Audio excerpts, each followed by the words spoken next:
تو جب مولا علی سے پوچھا گیا نا کہ آپ کے علم میں اور سرکار آصف ابن بختیہ کے علم میں کیا فرق ہے، تو کہ بس یوں سمجھ لو، جو علم کا دریا ہمارے سینے سے بہتا ہے اس دریا کا ایک قطرہ وسیع سلیمان ہے۔ یہ وراثت علم کے دریا کی وراثت ہے، یہ وراثت بحر زخار کی وراثت ہے۔ اس وراثت کو اٹھایا زینب نے اور ادھر امامت کو بچایا زینب نے۔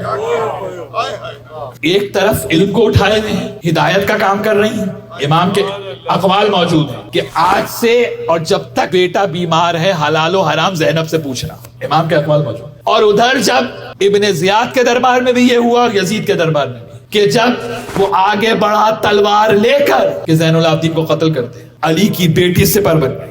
آپ سچویشن کی نزاکت کو محسوس نہیں کر رہے۔ یہ وہ امام ہے کہ جس کے لیے آپ کا عقیدہ ہے کہ اگر زمانے کا امام ایک لمحے کے لیے بھی نہ ہو تو یہ زمین اپنے مدار پہ باقی نہیں رہ سکتی۔ یہ وہ امام ہے جس کی معرفت نہ ہو تو موت جاہلیت کی موت ہے۔ بھئی امام زمانہ ہے اپنے وقت کے امام زین العابدین یا نہیں ہے؟ اس امام کو جو بچا کے لے جائے،